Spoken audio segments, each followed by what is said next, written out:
High বন্ধুরা, আসসালামু আলাইকুম। রেকলিনা কিচেনের আরেকটা নতুন ভিডিওতে আপনাদের সবাইকে স্বাগত জানাই। আজকে আমি রান্না করব পালং শাকের একটি রেসিপি। সেই জন্য দেখুন পালং বাগানে চলে এসেছি। এখানে আমাদের শাকের বাগান আছে।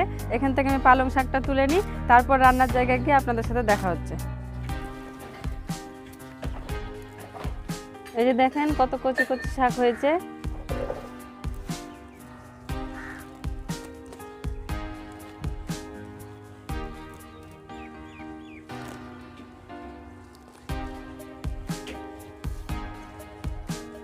এই যে শাক আমি তুলে নিয়েছি, এখন ধুয়ে নিব।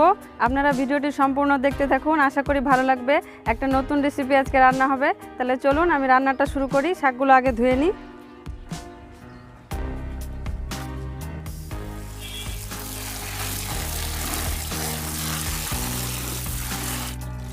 এই যে শাকগুলো আমি ধুয়ে নিয়েছি, একবার অল্প হালকা করে ধুলাম ভালো করে।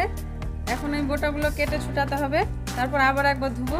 তাহলে চলুন আমার সঙ্গে আসুন।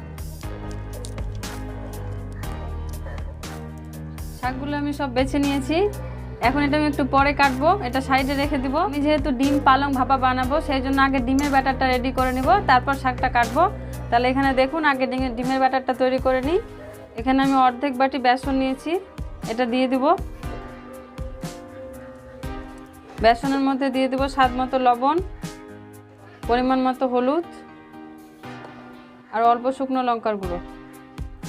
ভালো করে শুকনো মাখিয়ে নেব। এটার মধ্যে সামান্য জল দিয়ে একটা ব্যাটার বানিয়ে নেব। এই যে এরকম একটা ব্যাটার বানিয়ে নিয়েছি। এখন আমি দুটো ডিম নিয়েছি, এই দুটো ডিম ফাটিয়ে বেসনের ব্যাটারের মধ্যে দিয়ে দেব।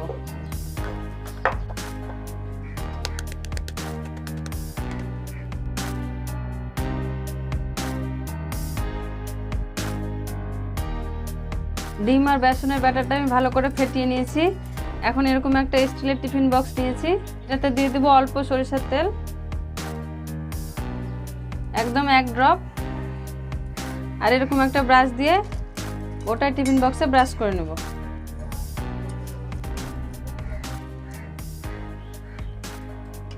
তেল ব্রাশ করে নিয়েছি। এখন এই ডিম আর বেসনের ব্যাটারটা এই টিফিন বক্সে দিয়ে দেবো।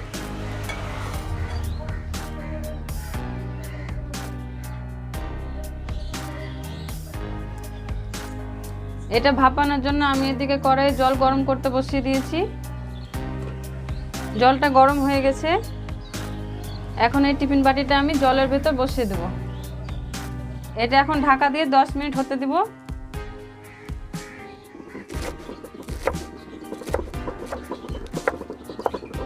এখন আমি দুটো পেঁয়াজ আর একটা রসুন নিয়েছি, এগুলোকে কেটে নেব।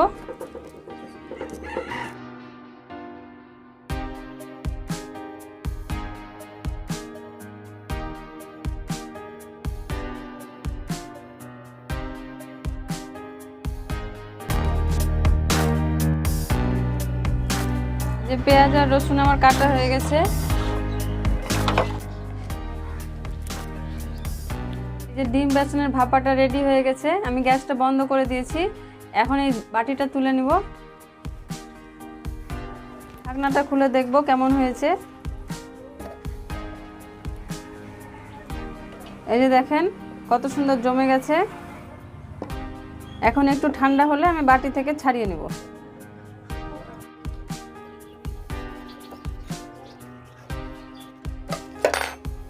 এই যে দেখুন কত সুন্দর হয়েছে।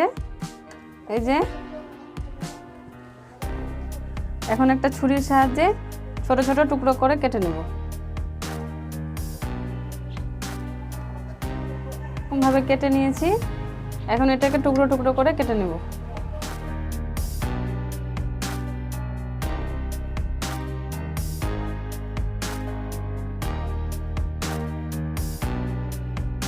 এই যে এরকম ভাবে টুকরো করে নিয়েছি। এরকম করে আমি সবগুলো করে নেব।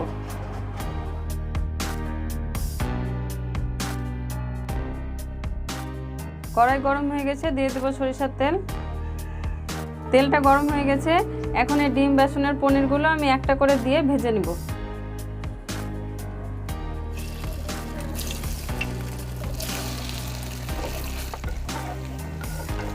এগুলো আমার ভাজা হয়ে গেছে, এগুলো তুলে নিব।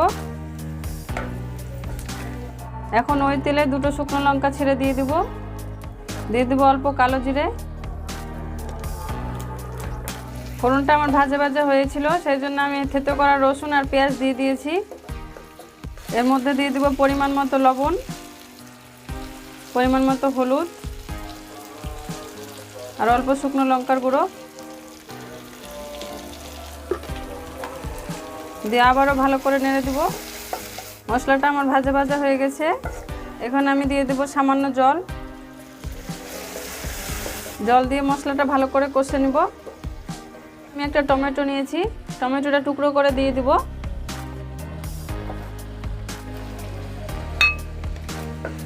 টমেটোটা দিয়ে ভালো করে আবারও কষিয়ে নিব। এখন আমি ধুয়ে রাখা পালং শাকগুলো দিয়ে দেব।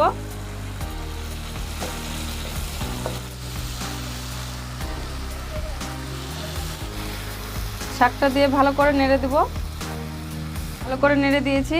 এখন একটু ঢাকা দিয়ে দেব। ঢাকা দিলে শাক থেকে জল ছেড়ে দিবে। দেখেন শাক থেকে জল ছেড়ে দিয়েছে। এই জলটাতে শাকটা ভালো করে সেদ্ধ হয়ে যাবে। ভালো করে নেড়ে দিব। এই পর্যায়ে আমি ডিম বেসনের পনিরগুলো দিয়ে দিব। দিয়ে ভালো করে নেড়ে দিব। আপনারা দেখছেন রেকলিনা কিচেনের নতুন ভিডিও, ডিম বেসনের পনির দিয়ে পালং শাক রেসিপি। দেখেন কত সুন্দর হয়েছে। রেসিপিটি যদি আপনাদের ভালো লেগে থাকে তাহলে অবশ্যই লাইক কমেন্ট করবেন, বাড়িতে অবশ্যই ট্রাই করবেন। পনিরের স্বাদকেও হার মানাবে এই রেসিপি। ভালো করে নেড়ে দিয়েছি। এখন এটাকে ঢাকা দিয়ে রেখে দেবো 5 মিনিটের জন্য, তাহলে আমার রেডি হয়ে যাবে।